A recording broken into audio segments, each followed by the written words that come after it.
Hi, Professor Coakley here to talk with you about contractarianism or social contract theory. Social contract theory starts with Thomas Hobbes. If you recall, Thomas Hobbes was a psychological egoist. This is the belief that humans are selfish by nature. When Hobbes was asked what people were like prior to society, he thought we were part of a state of nature. State of nature is a bad place. There's no rules, there's nothing, there's no justice, there's no ethics. We want to get out of that, so we put a ruler in place who will create laws and give us concepts like justice and property and theft and so forth, right? Now, Hobbes wasn't the only philosopher to come up with a social contract theory. We have Locke, we have Rousseau, and Rousseau was actually not a psychological egoist. He believed that humans were generally pretty good.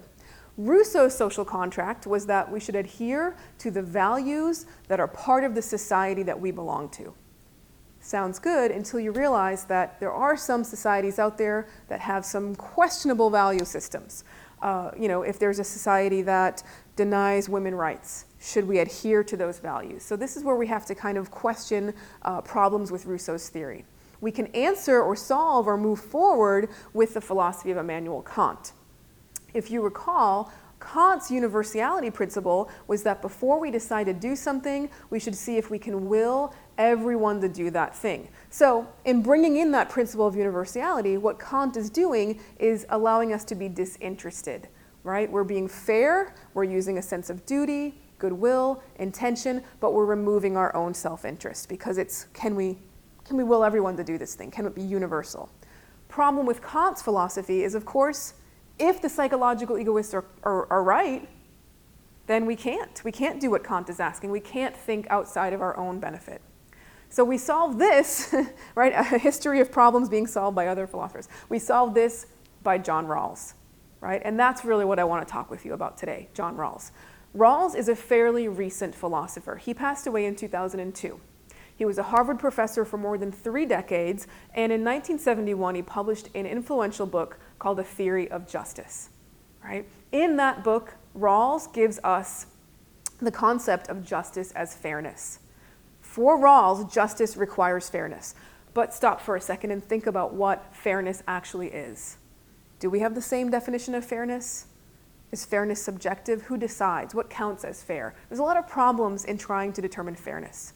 Right? Rawls answers these questions and tries to fix this by coming up with something that is a bit of a thought experiment. And thought experiments in philosophy require you to sort of suspend your judgment and suspend your disbelief and just kind of get into the mode of thinking about stuff. So his thought experiment is to see if we can return to what he calls the original position.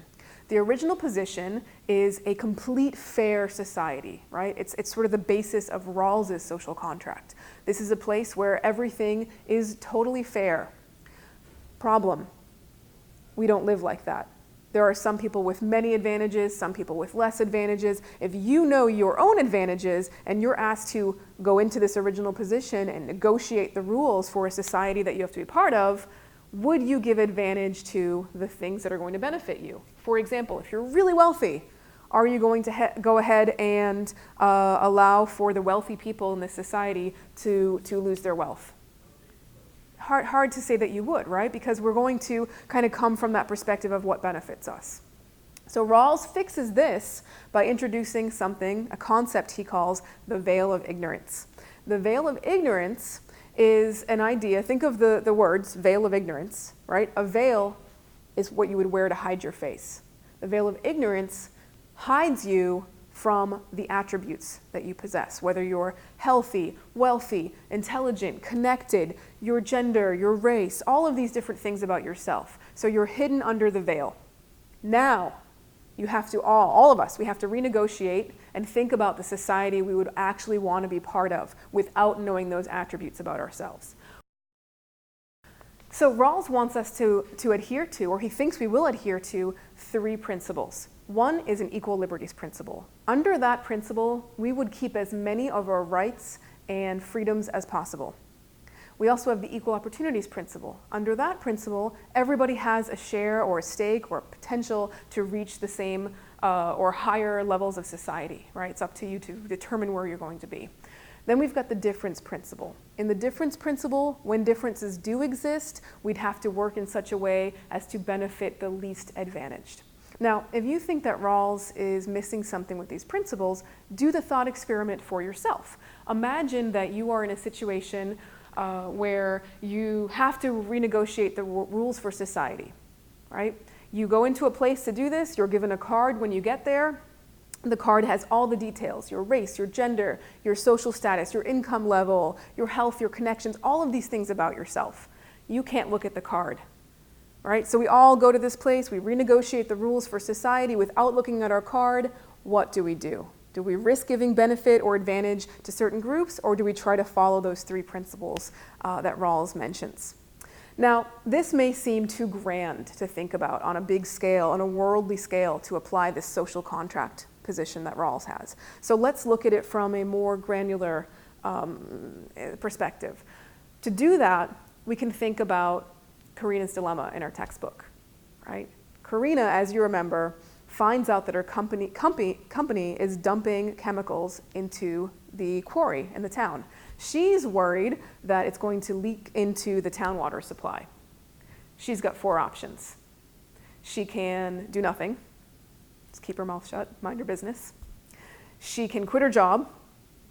She could become a whistleblower. If you remember from the scenario, Karina's uncle works at the newspaper, so she could go to the reporters. Or she could go to her supervisors and discuss the situation. Now, many times when we're dealing with our own moral dilemmas, we go with our gut situation, we try to solve it in the way that it's going to best fit with us. In this case, under the veil of ignorance, we don't know who we are. We don't know whether we're Karina, whether we're the owners of the company, whether we're the animals that live in the quarry, whether we're other townspeople, other businesses. We don't know anything. What we have to do is solve the moral dilemma from the most open perspective, the most just and fair perspective, removing any type of bias, right? That's the benefit of Rawls's veil of ignorance. It may not be something that we can apply on the grand scale, but in our own moral dilemmas, we can do so. And this is a huge benefit to us in terms of studying ethics, because ethics is all about critical thinking. So when we're able to use Rawls's veil of ignorance on our own moral dilemmas, we're able to get better perspective, we're going to see things in a sharper, clearer way, and that's exactly what we want to be in terms of analytical, critical thinkers.